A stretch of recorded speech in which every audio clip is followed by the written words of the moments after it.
Let's start our new module called generics. So as the name it suggests, like it tries to make your functions, classes, and many more things a generic way.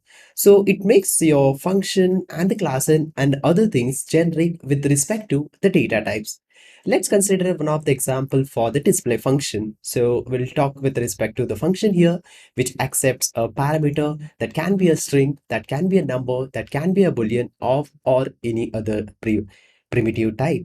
So if we give different data types have different calling of this particular function, so we might need to write the different functions for this, which will accept the different data types, or maybe we need to use the union data type here, or maybe we need to use the any data type from the TypeScript. But of course, these have some certain limitations. But from the object-oriented perspective, we have a specialized thing for it that is called as generic, which will help you to create the classes, functions, and many more things with a common data type that you can decide while calling the appropriate functionality that can be your class, that can be your function, and many more. In this module, we are going to see how you can keep your functions generic, how you can keep your classes generic, interfaces, the difference between the any and the generics, when to use the any keywords, when to use the generics. We're also going to compare with default values and many more exercises in this particular module. So let's quickly begin this module called generics.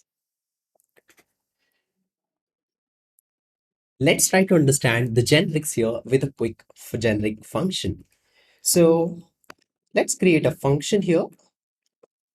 The name of that is display, and let's say it displays a particular string, and it doesn't give you any output, so no need to mention any output data type here, a log and then value. So that's perfect. And here is a log and just say hi. Let's see the outcome. Yes, we are getting our output. Now I would like to also mention, I would also like to, sorry, we missed calling it. Let me confirm now. Okay. So the same function, again, I want to call with a number here. So this is not supportable because it's only accepting a string. But if I also want to accept a number, I can do this, a union one, and this will work for me and everything is good. But there is a small problem with this here. What is that? Let's say if I want to give anything new here, any new particular data type, in that case, I'll be having a problem here. So what I can do, I can make this particular function as a generic function. So we can mention here a data type called t, and instead of this string and number, we are going to mention it a t here. So this particular t is indicating a data type for you, a runtime data type for you, which will be decided upon the calling function. So we are calling here, calling this particular display function with a particular string here. So if you just hover your cursor here, let's see how the definition of this function is looking. So if you clearly see here, it is showing that it is accepting a number here because I'm hovering on the below one. Let's try to hover your cursor on the above one. So it is saying that it is accepting a particular string. So by default, compiler, what it is trying to do, whenever we are passing a particular data type, it is considering this t with respect to that data type. Or we can also say, like, let's give another two arguments to it. The first one is string, and let's say second one is also string. And let's make it value 1 and value 2. Let's console both of this. Sounds good. Let's come move this for now. So here, the first one I'm passing string, second also I'm passing string here, and I'm hovering my cursor here. So it is saying that the value 1 is string and the value 2 is also a string. So this is what the generic. And now if I make it 1, 2, 3, and here 4, 5, 6, it will also work very perfectly for me because it is dynamically taking the data types called number and number in the second case. Let's see the outcome. We should be able to see the 4 lines very well, and we are able to see that. Now let's try to make some quick arrangement over here. So here with hi, I'm trying to pass a number. So what will happen in this case? I'll just take a pause for a minute. You can also give it a quick try. What will happen if I'm passing a number over here? Sure. So let's try to do that. I'm giving a number called 45. So it is immediately started complaining. What it is complaining, let's try to understand the error. It is saying that the argument of type number is not assignable to the parameter of type string. That's perfect. So what's happening here? When you have mentioned t, it means that what is the first parameter you're passing here? That is a string. That's perfect. It means this t is considered as a string.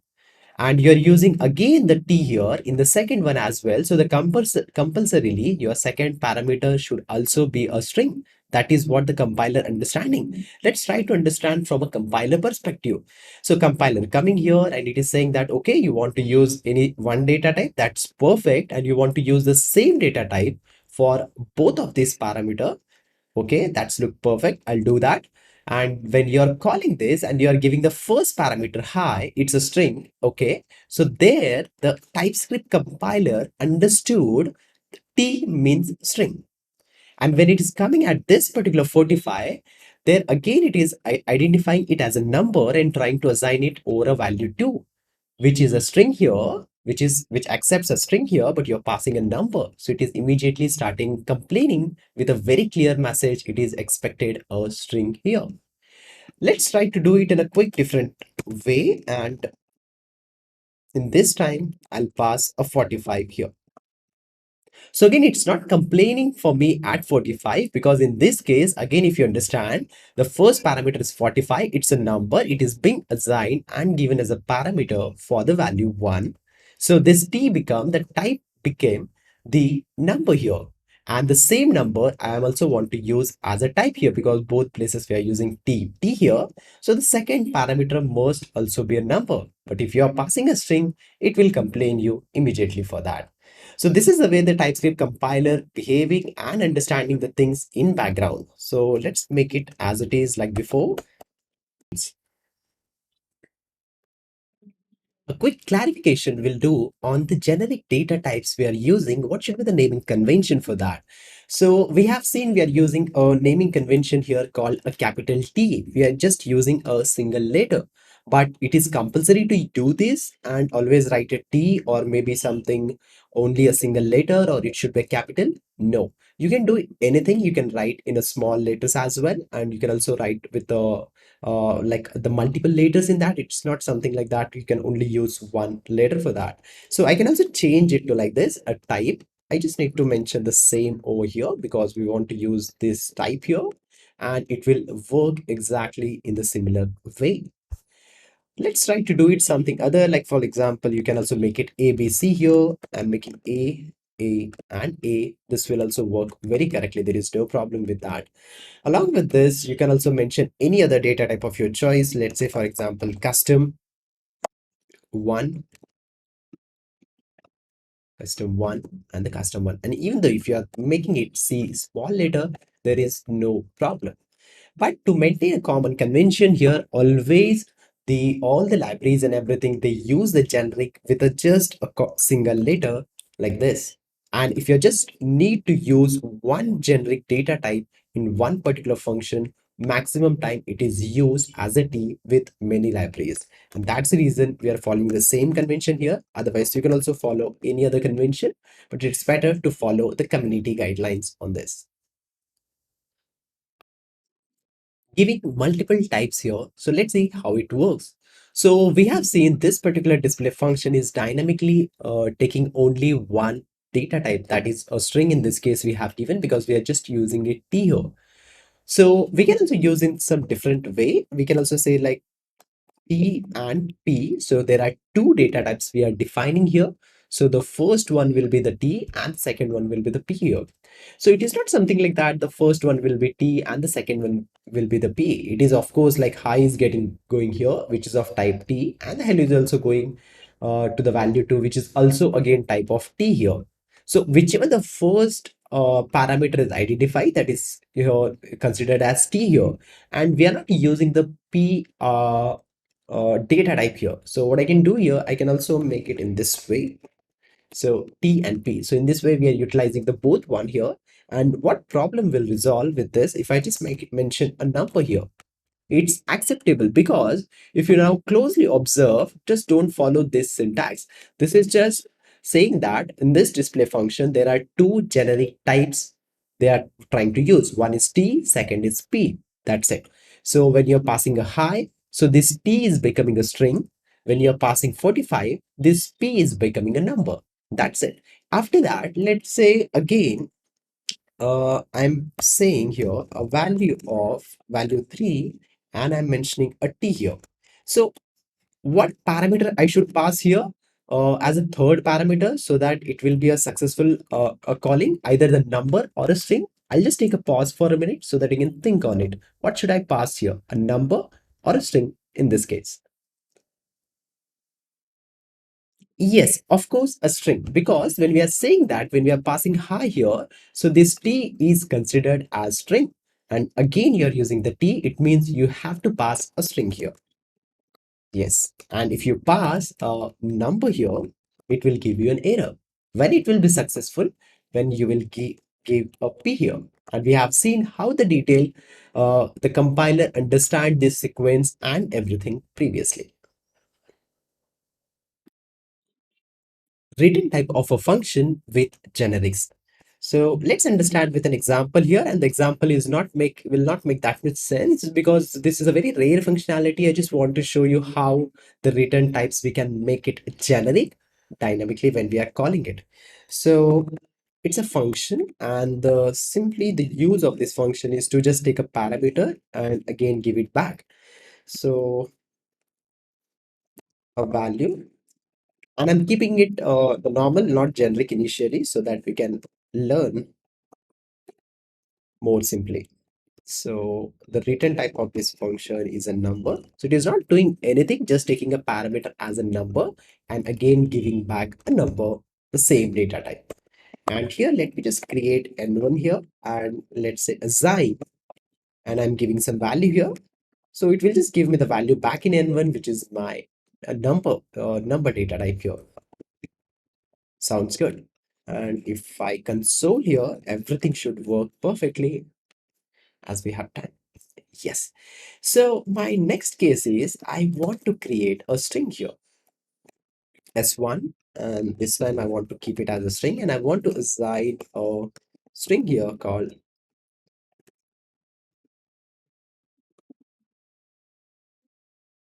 Okay, so this string I want to assign in this case, but my assign accepts only number, so we have to convert it in a generic one. So let's quickly do. So give a type called t here. Instead of number, what we will use? A t. And while returning also, I would like to give the same value. It means the same data type, right? So it's a t here. And before doing this, I'll just do one thing. I'll just copy so that we can better compare it. So instead of number, I want to keep it generic. And again, instead of return number, I want to keep it generic. And this particular generic data types, I need to inform my function here. So that's very perfect. So in this case, we are passing a number. So okay, fine. The number is an input. The output of this particular function is also a number. You're passing a string. Input is also a string, and the output of your function is also a string. Now, if you see here, the data type that we are using for the S1 is purely a string. So even though your function assign is a generic one, so your generic functionalities are limited only to this particular functionality. Your limitation or your complexity of the generics are only limited to this functionality. Once I get a value here inside an S here, I can just use it like a normal string. I can make it dot length. I can make it replace function. I can use all the string related functionalities on that. I don't need to bother about the generics and all, because that complexity we have already solved here. So this is how like we are using a return type from a generic function, and this is dynamically changing based upon the values we are giving. Let's also try to give a new one here. Let's say a boolean value this time I want to give. It will also work in a similar fashion. So it's a boolean here. Let's give it true. It should work. Sorry, I missed some syntax here. Assign and true. That's perfect. So we have used all the primitive data types till now. Let's try to use an object data type in this yeah, now on this particular T here. So this time I'll say object one, let's say an employee one object, and for which the data type, I want to say the name should be a string, and the city should also be a string here. So this is what I want to do in this case now. So let's make it simple. I'll just make it ID as number so that we can make it more faster. That's perfect. And here, the employee one equals to, I want to create an object here. So generally we are creating an object here, right? But we are using this function now here.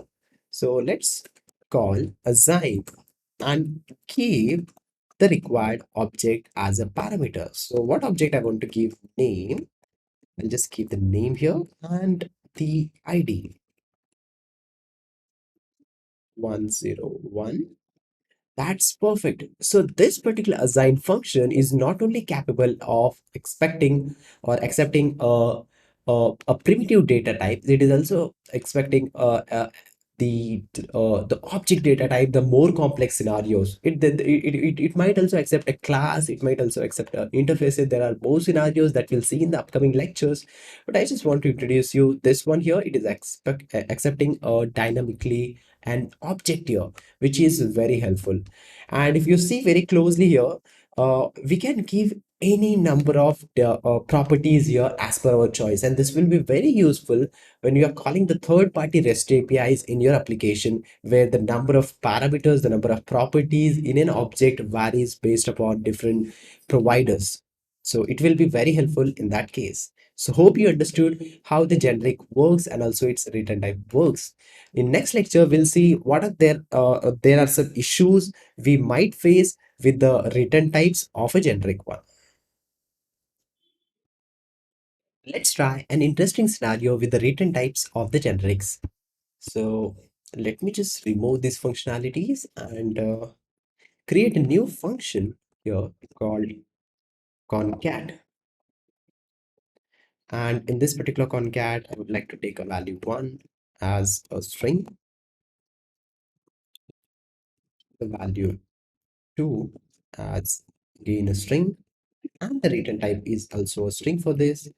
I'll just say return value 1 plus value 2. Sounds good. So let's log it and call concat hi second hello. So we should just get the both concatenation together, hi and hello, in our outcome. Okay, let's try to make it in a generic way now. So while making it generic here, I'll just take a pause for a minute here so that you should able to convert it in generic, and then later we'll see how there is a problem with the return type here.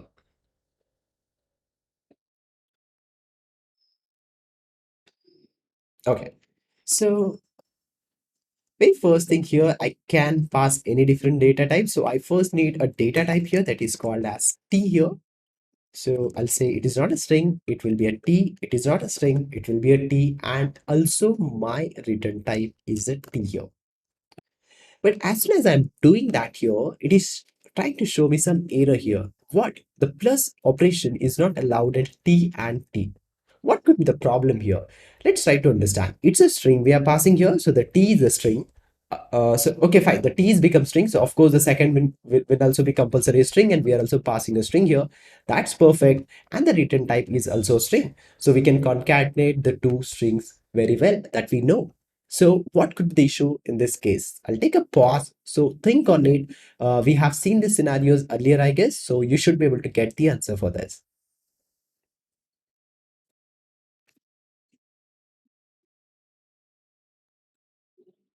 Sure. So the issue here is when we are trying to call the same functionality, let's say with a more complex scenario, let's say true and true. What will happen in this case? So in this case, the true you're passing, so t is becoming a boolean. So the second will also be a boolean, and you're also passing a boolean. That's very perfect. And you're saying the return type is boolean. Till this point, everything is fine for me for the second call. But when it comes here, what's happening here? It is happening true plus true. Is it making any sense here? No. Okay. We can also pass some objects here directly. We have said not only the primitive data types, or so let me just make a name, just a simple object I want to pass here, which is of which is completely unrelated here. I just want to give the two parameters. So I'm giving my first parameter here, I'm giving my second parameter here. So of course, this is an object type. So no problem, this t will become of whatever the data type I'm using, the object of name and a string. That's okay, no problem. The return type is also no problem. But how the compiler will make a plus operation on this? So always, whenever you're facing any issue like this in the generics, don't only be stuck with passing one parameter here with one data type. So whenever you're getting any issues like this, just immediately try understanding it. It's a T here. It's a generic one. We can pass anything, not only the primitive, we can pass in class, we can pass in interface, we can also pass many more things in that. So if you just explore those scenarios, you'll get these issues and how to get rid of this particular issue here. So there is no solution for now. So what only I can do here, if I would just want to give the return type here, I need to remove this value 2 here, which will of course will not completely satisfy the working functionality for concat because it should concat the value 1 and 2, both the things together. But this is a technical difficulty over here. Generics and array. Let's combine both together and let's see how it works. So let's create a simple function here, which is called as display logs, and we can get a different number of logs in our input. So initially, I'm just considering it as a normal function without generic so that we can understand it very well. So it's a logs, and we just want to apply a for each because it's a array. So we can easily apply a for each on each and every log. I want to apply a console here to just log that. This is the simple function which is logging the list of logs here. Let's call this functionality called display logs, and let's say and give as a array array of string. Let's say app started, then taking a request, shutting down. This is sample logs I'm just trying to add here. Let me add one more so that that prettier will come down and we can see these things easily. Again, starting. Okay, fine. So these are the logs list of I'm passing here to the display logs function, and of course it's a array of string and it is just looping it and printing it on the screen. Let's see the outcome first. Yes, it's working, and again the same principle and the habit that you should follow. Whenever you're writing the code, always write on which way you have the trust, then keep it changing as per your understanding. Because initially you might have seen I didn't write it in a generic way. Okay, so I'm like getting a list of strings here for the logs, but let's say I in the logs list instead of list of strings, let's say just accept a list of numbers here. Of course, it might not be a great scenario just to understand. So I can make this as a generic one. So let's say T, and here instead of string, I'll mention the T here. That's it. It will also work in an exact similar way. And now I can also pass the numbers that we know already.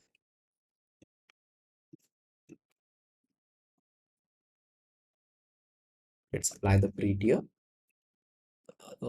Something wrong here. Yeah, okay. It should also work exactly the similar way. 1, 2, 3, 4. So now we can use the generic types with arrays as well. So that's an overall intention to elaborate in this lecture. Let's understand the generics with classes. So how the generics will be beneficial inside a class here? So we define generally the properties inside our class and the methods inside the class. So what are the data types we'll use for these properties, or maybe the inputs for your methods, or the return types of the methods which are present inside the class. So we can keep these all methods as a generic one. And that's the reason we are using here generics in the classes. So let's see a quick example here how it will work. So I have a requirement here. I need a class, something called a pair here. And in that pair, I just want to store a key and the value. And the dynamic requirement here, the key and value can be of any different type. Let's say initially, let me create here a class and say pair. I'm just creating it in generic for the normal way, the without generic, so that we can understand it very well. So the key can be of type string. The value can also be of type string. So again, why we are getting the errors here? Because of lack of initialization. So let's quickly do a initialization here. The key of string, the value of string. So both I'm considering as a string here.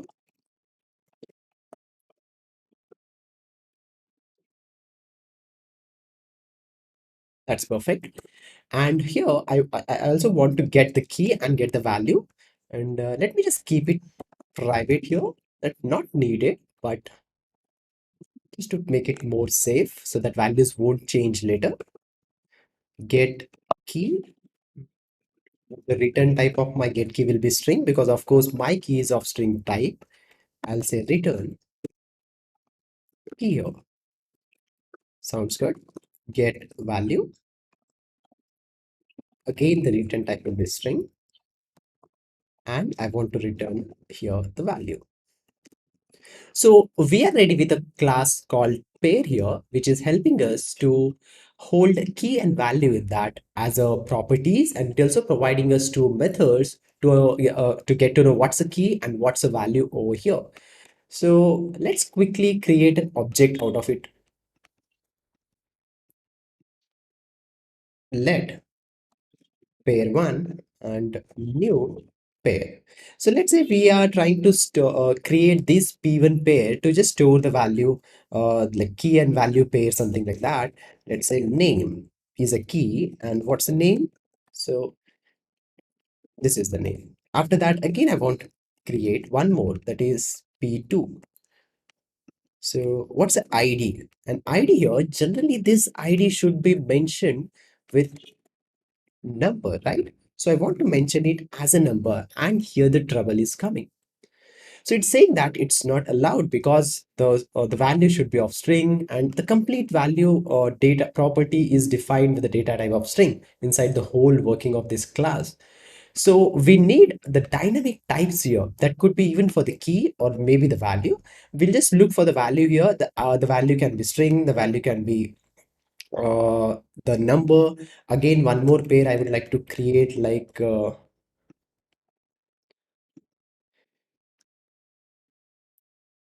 okay, like what we can say is manager.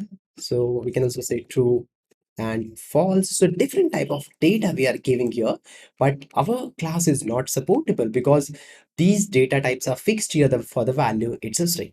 So it's time to make it generic to have this functionality working. So let's comment out this functionality so that no errors will come. And here in this particular constructor, before the constructor here for this class, I'll mention here, I'm going to use a generic data type called T. I just need one data type initially. So that's the reason I'm just mentioning T here. So instead of this value string here, what I'll mention here, T. Again, in the constructor also, this will not be always string. It will be of T generic type that will be decided whenever it is getting called. Again, here the get value function, the return type of this is also not a string always, and also it is started throwing some error. So this will be also of type T. It can be a boolean, it can be a string, it can be a number, it can be anything that we are means at the time of calling, it will be decided. That's perfect here. And if I try to create the object P2 and P3, it will very perfectly work. So the second parameter we are passing is 101 here. So when it's coming here to the value and understanding it's a t, so it is considering this t as a number, and at all these places it is making it number, again here a number and everything. So if even if I just call this get value and get string and everything, the appropriate data type will be returned to us. So this is how we are using the generics inside a class. I'll just take a quick pause here and I'll give you one small question or the small assignment. You also need to convert this particular key also to a generic one. So how you'll do that, I'll just take a pause. It's not necessary to do, but just a quick exercise. How also you can make this particular generic, and let's say you can make this also a numeric here. This also you can make it something like a boolean here, like this.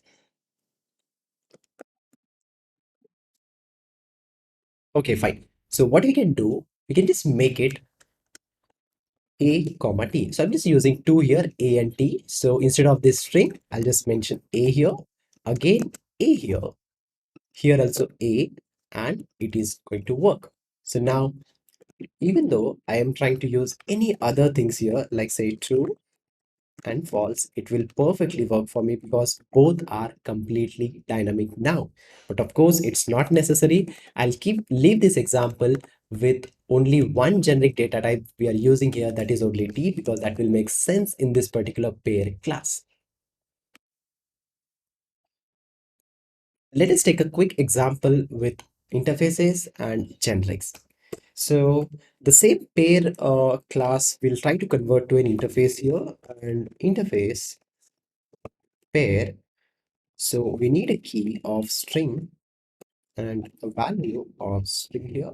Okay, so we are done with the interface declaration. Let's try to create a even pair, and the data type we need to mention here, it's a pair and it's going to follow the syntax of the pair interface. So it's going to have a key in which the key will be name and the value will be like this. And the second one more pair of data we want to create, and this time I want to give an ID here, and the trouble comes here when I mention 101 because it's a number and it is accepting a string here. So let's convert this interface into the generics.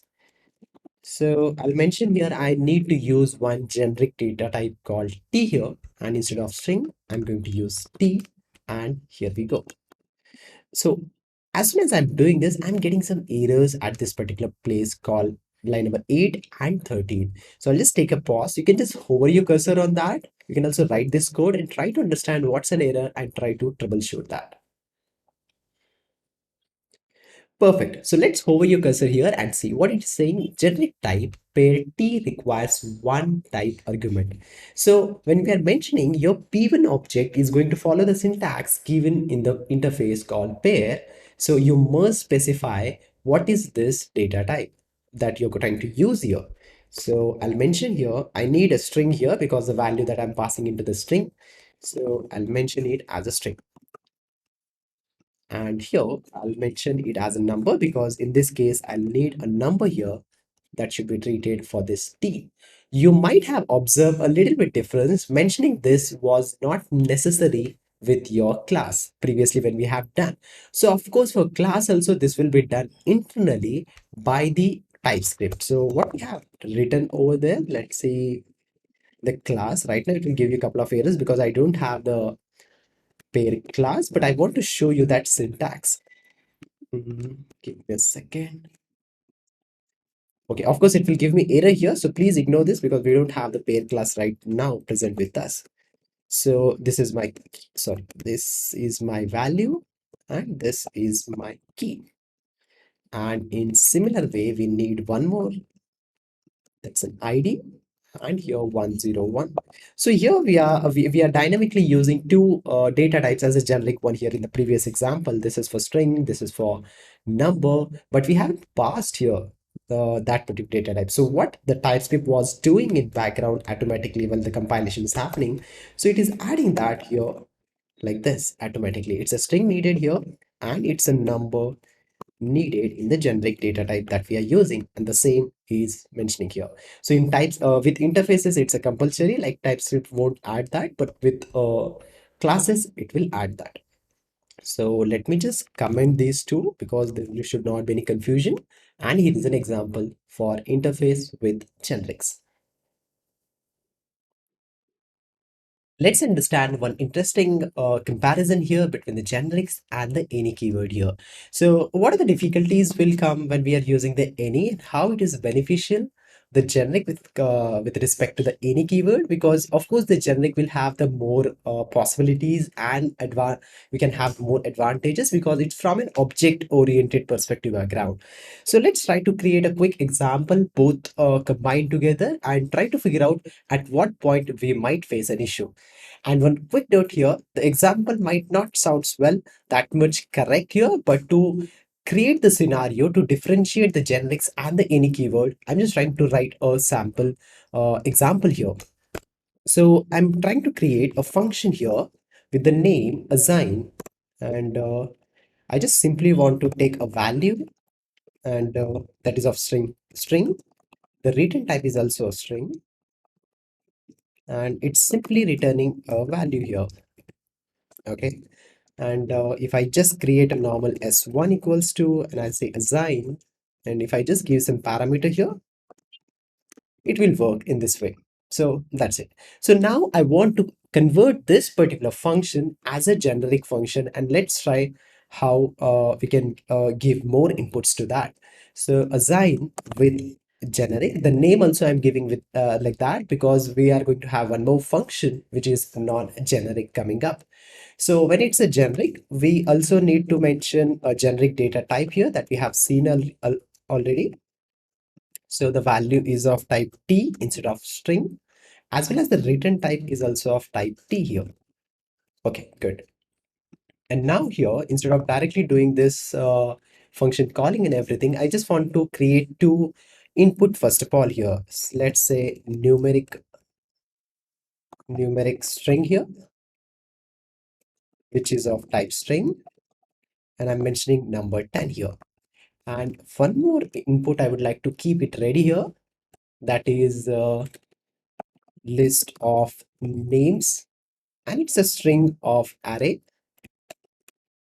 So I'm just trying to give the list of strings names here. Okay. And now I would like to create my output. So generic uh, numeric, and I'm trying to call assign with generic here, and want to give a parameter called numeric string. So what's happening here? We are calling assign with generic, passing a numeric string here, just a number 10 we are passing here. This is not much, but like even if you are not using it, there will be no problem if you are just writing it something like this. But I need these inputs again in upcoming example here that I need to write below this. That's the reason I'm just creating the variables out of it. So let me just use the same one here. Okay, it's working very much perfect, fine. One more time, I'd like to call it and just mention like generic list of names here. And let's give it name, this one. And here I want to give the list of names here. Very perfect. So simply we are just calling this assign with generic two times, passing a string here and passing a list of names here, and we are just getting the appropriate data. If you just see the data type here, it's a string. It's a string of array because it's a generic one. So these data types are assigned automatically, or we can also explicitly mention here for more our understanding. Okay, so what I need to do, there is some requirement in this particular code that we need to apply a parse int operation, parse, parse int here, and I just want to convert this to an integer and want to display it on the screen. So of course it's a string, right? A number 10. So let's see the output here. Yes, we are getting the 10. The second one, the generic list of names, there also I want to apply the parse int operation. So this is not possible logically because the data type here is string of array that is being assigned dynamically by our generic function as a return type. So the string of array cannot be converted to an int. So that's the reason we are getting a compile time error here. So there is no even need to go for the execution part. Okay, so this is how with the generic, if there are any issues in the data type conversion and everything, it will highlight you. Because with the generics, it is being known after the calling what will be the data type of that particular variable or maybe whatever you're calling. But it's not a case with the non-generic any keyword. So for now, let's comment out the functionality on the line number 14 here. And let's go to this function and try to make it a non-generic function. Let me apply a quick prettier assign with non-generic, and here no need of these generic data types and all, and instead of t what should I mention here? Any keyword. Okay, so the data type is also any because whatever you are giving an input the same we are returning, so return is also any. So if I come here and try to call the same functionalities, copy, and let's give the proper name to it, generic numeric, and I'll just trying to make it like non generic numeric string, and the function I want to call assign with non-generic, and I'm just giving a number 10 here, which is already we have seen here. We are giving a number 10. In return also it will give you the number 10. But here, what will be the data type implicitly assigned by the compiler? That is interesting to see.